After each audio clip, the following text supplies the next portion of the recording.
Hey, good morning, everybody. I hope you're having a fantastic Wednesday morning. My name is Jade Alberts. I'm from Calgary, Alberta. I'm a small business strategist, and my passion is helping small businesses grow and succeed. Sharing knowledge and stories is why I started telling it, the Facebook Live, telling it like it is. And I am honored that Rogers Insurance is a sponsor because they take the human approach to insurance and are an employee-owned brokerage that give you the dedication that you require. Stay tuned for some more information at the end of the broadcast.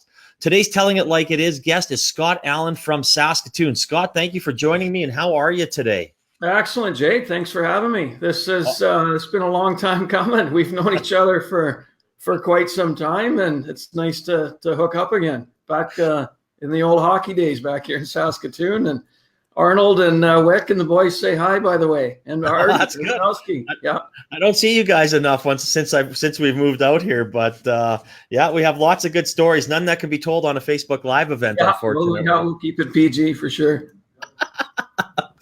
Well, I appreciate you coming on. I'll give an introduction of Scott here, and then we'll jump into the questions.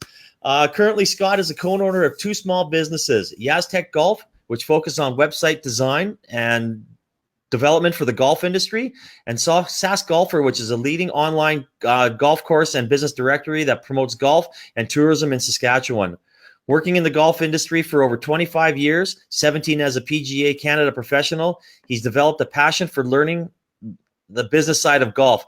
Graduated from state, and combined with high-end golf facilities, he's able to lend his education and hands-on experience to the Canadian golf industry and assist the golf course managers and golf professionals with their online presence. Throughout the years competing all over Canada in both professional and amateur golf tournaments, he continued to learn about how golf courses are effectively managed, all the way from customer service to digital marketing. And that's important. I mean, golf is a popular sport. We all love golf, but as a former PGA professional, how are you able to transition your career from a professional to an entrepreneur? And, what skills were you able to use as a pro? Yeah, great question. Well, there's when you're a golf pro, and currently I think in Canada there's over, I forget what the number is, right around over 2,000 anyway, PGA of Canada members. And you know what? In the golf industry, you got to have a wide range of skills, and it's a lot depending on, in my opinion, who your mentors are. Growing out, progressing in the golf industry from time management to relationship building, your teaching skills as a golf professional, or teaching in whatever industry, and just staying educated. Not like I'm 47 years old now, and a lot of the golf industry are maybe into the tail end of their careers, but luckily enough, with a couple of co-ownership opportunities here with the Sask Golfer website and digital magazines and Yaztech Golf, able to almost kickstart another layer or another chapter, I guess, in golf. And so I guess, to answer your question, to transitioning, it's personality, like a pretty easygoing guy, or very easygoing guy. And work ethic, again, just like in any industry, when you have a passion for something, and obviously my passion's golf, you can, it's unlimited. You just keep layering on some skills, continue to educate yourself, online opportunities, HubSpot courses, networking, just any and all opportunities to stay educated and continue to educate. So that's the transition's been pretty smooth. I wouldn't say it's not without its share of difficulties and stress, but again, I think my easygoing nature just kind of balances things out. So it's been interesting for sure. Well, I mean, there's stress in everything you do. It doesn't matter. So as long as you were willing to learn and grow as a person and expand your business, that is awesome. So I guess now, when you said that, all being said, who gave you the idea to start this business, or how did you, get into the business side of golf more so, and who gave you the idea? Well, with actually, it started a long time ago, actually, back in 1998, I believe it was, when I was still a PGA of Canada member. working out in Golden, a beautiful course out in BC. As a golf pro, you've got 6, 7, 8 months of hard work or dedicated work at your golf facility. And then most of the times in Canada, unless you're out in British Columbia, you've got the winters off. So back in 1998, a few of us, another fellow golf professional, Clark Travers, and some local actually tech guys back in the day when the internet was just starting off, basically, especially in the golf industry. We made a run for the border. We skipped out to Victoria and rented a place there for, I think it was about 4 months. And we had some ideas about, again, internet and the golf industry was just kickstarting back then. So we started a company, Canadian Golf Courses, which at the time was pretty confident in saying that it was like the first golf directory for golf courses in all of Canada. And at the time, my title, I guess, was in charge of sales, making some phone calls and introducing the directory and the internet, and just trying to sell the idea that golf courses should have a website, and here's why. So I started making some phone calls, Kelowna area, BC area, where the pros and managers were still on during the winter. And it was alarming thinking back now that, top golf courses, I won't mention any names, but they're still around, some of the top golf courses in British Columbia. One, did not know why they needed a golf course website. And basically just they didn't know. So they're like, well, we got shut down way too many times. And so nothing really developed out of that. Yes, we did get some interest, but no real signed clients. And then moving forward, it's always been in the back of my mind that, there's that was my first taste of business and entrepreneurship, just our small little group. And, the positives and negatives of it. And being in the golf industry, it was like, I just couldn't let it go. So fast forward, that's funny, it was 1998 in my notes here, 20 years later. And it's basically reintroducing the benefits to golf course websites. Obviously, there's been some technological advancements, many and ongoing, but between golf course websites and the saskgolfer.com website and golf course directory, it's all in the golf industry. It's nice that there's always a need for the courses, the businesses themselves, which in some part, many of our small businesses, 9-hole facilities, green grass facilities. So what we're doing is helping educate them on, a quality, user-friendly website, and just layering on technology, all the advancements in technology, from tee time booking to lesson booking to live scoring, right? Using an app while you're out with your buddies or in a small little event, and everyone being able to keep track of skins and, your scores and everything. So there's, it's come full circle, and it's exciting. It really is. Well, I had Jason Alto on last week, and it's not easy pioneering a company, and what he said, that is what you're kind of emphasizing well, is to learn from something like that. It can be very humbling, but it is also a very good experience. And to move into, taking that knowledge and taking the next step into your next business, it's tough. A lot of people would say, oh my God, this entrepreneurship isn't for me. So, thanks for sharing that story, because that emphasizes that, a lot of people fail before they succeed. And a lot of people have a hard time hearing no. And that's something that you hear a lot. No. And you get discouraged. So, on your end, that's great. But a lot of these young entrepreneurs have to learn to say that. Now, you mentioned technology. So, I see out there, and I got, I'll be golfing, and I'll see people on their phones and things like that, and, your yardage stuff. So, how has that, or how has it reshaped golf, and how do you think it'll reshape golf in the next 5 or so years? Yeah, good question. There's, like you said, like you're getting more enjoyment out of your golf now that you can, get those instant yardages with your rangefinder, or click on the the GPS unit right there in your cart. So technology is making it much more easier for you to enjoy your game of golf quicker. It's not making me better. Well, there's where the Golf Pro, your local Golf Pro, give them a plug. There's definitely, there's, you know what, sometimes you don't even need multiple lessons or a series. It's just, you'll find your own enjoyment, right?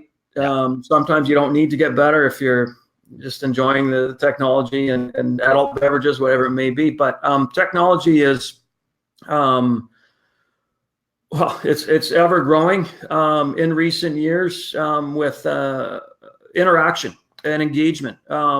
The golf industry throughout Canada, throughout North America, that's one of whether it's Golf Canada or the U.S. Golf Association, one of their mandates is to get more golfers engaged. Yeah. So that key word right there, like when you're out playing with your buddies and outside of GPS again, so you've got, you can track the four of you, your scores, or you got a group of 8, so the group ahead of you. There's apps out there, different companies, a lot of Canadian-based new companies coming on board for helping out with the interaction engagement, but just being able to, just have some fun as a group. So that's one area with the apps. And then, hey, you know what? A big responsibility is with the golf courses themselves. The PGA of Canada members or US or PGA of America professionals, introducing new programs, kid-friendly programs, exciting, fun leagues, and 2-man scramble, night golf, whatever it may be. Like there's unlimited enjoyable opportunities for the recreational golfer, and even us, top high level amateur golfers or pro golfers. Like there's fun in the game, no doubt about it. It's a lot of you have to sometimes seek it out and get a group of buddies together. I know some of my best rounds, not necessarily playing wise, but having a good time, enjoying the whole overall experience is with a good 3-4 buddies. Or a group of 80. Like that's looking back to junior days too. Like it's, you grow up, just mom or dad drops you off at the golf course, around and around you go with your core group, right? You're comfortable. You're talking trash, you're talking whatever throughout around, having some fun. And, looking back, like that's some of the funnest golf, and that's going to carry you through a lifetime, no matter who you are. Like that's, just enjoying who you're playing with. No, absolutely. And that's something I enjoyed growing up as a kid, and I still enjoy it as an adult. I don't do it as much anymore. But I mean, even getting our kids and into the game. So let's talk a little bit about Yaztech. I mean, I know it helps golf courses with their website needs. So, I mean, to grow that business, what were some of the hurdles that you had to overcome to, maybe not so much the ones in '98, but the recent ones here to get some of these courses over that mindset? Yeah, I think in any business, whether it's the golf industry or finance, construction industry, whatever it may be, resistance to change. Absolutely. Yeah. Like, and sometimes an aging population or demographic in whatever business.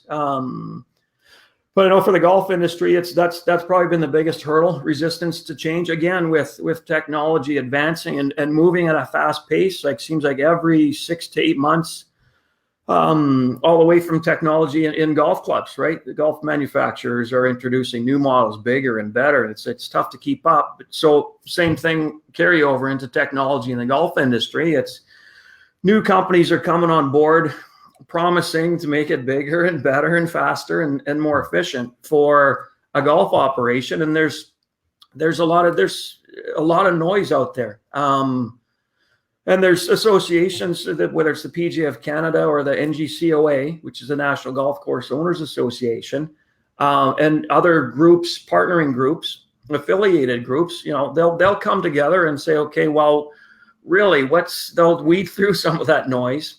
Yeah. And right from the top there. So NGCOA has been a really good, consistent model for breaking rumors, I guess, and really filtering through. And what the NGCOA does is they'll partner with Coca-Cola, other strong companies that are established, that are reliable, trustworthy. And so as that relates to Yaztec Golf and a hurdle we overcome, we're still trying to overcome with the resistance to change, is what we've done with Yaztec Golf is we've partnered up with the NGCOA to offer exclusive pricing to the golf courses.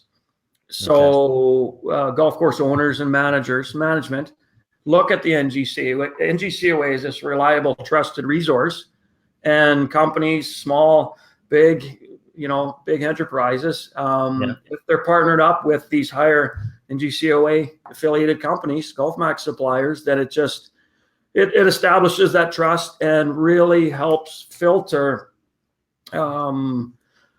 information to the clubs, again, because there's so many new companies out there. It's tough. So to answer, long story short, to answer your question, that's probably the biggest, and I'd say almost the only hurdle is just communicating to the golf courses and the golf industry that there is all these suppliers.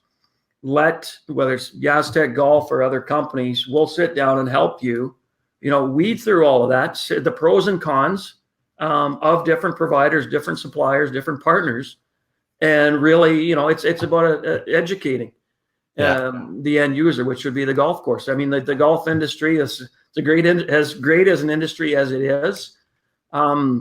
The golf professionals and managers, they wear multiple hats. They could be cooking burgers, they could be picking the range, they could be cutting greens, depending on the size of their operation.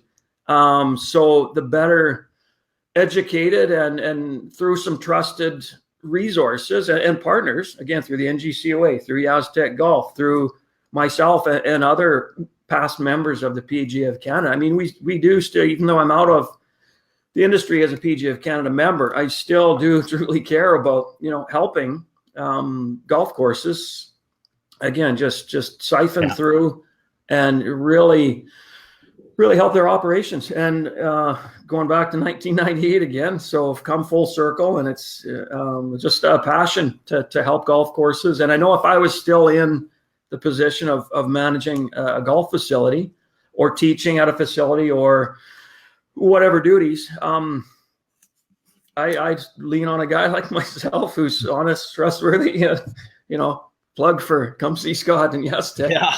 Just kidding. No, that's true.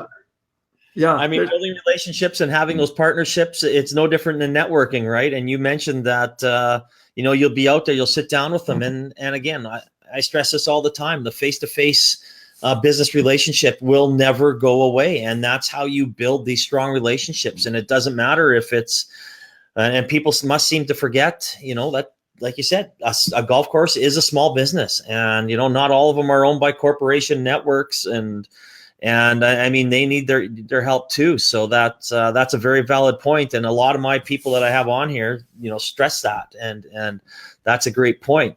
So I guess lastly here, Scott, what, I always ask this, my last question is always the same. If you have one tip for entrepreneurs, solopreneurs, or a small business, what would it be? One tip? Oh man, that's tough to narrow down. It is probably, patience.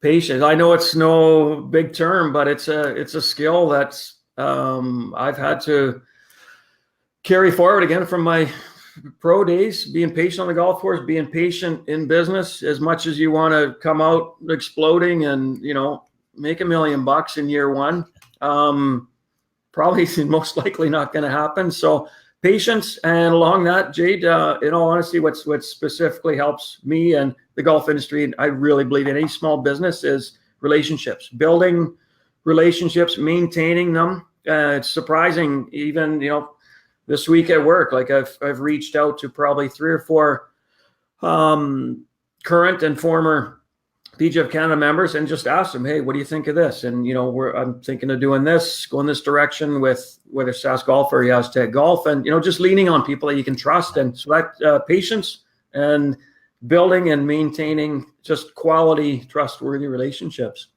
Yeah, those relationships are priceless. I mean, I have them, and some of it's my family, and some of it is just people that I know will give me an honest answer. And you need those relationships for someone to, you might not want to hear it, but You should be listening to what they say. So that's a great patience and networking and relationships are very, very important in business. Oh man, that was an awesome interview, Scott. Thank you so much for spending the 15 minutes with me today and the viewers. That's awesome. I really, really appreciate it. Yeah, thank you, Jake. Much appreciated as well.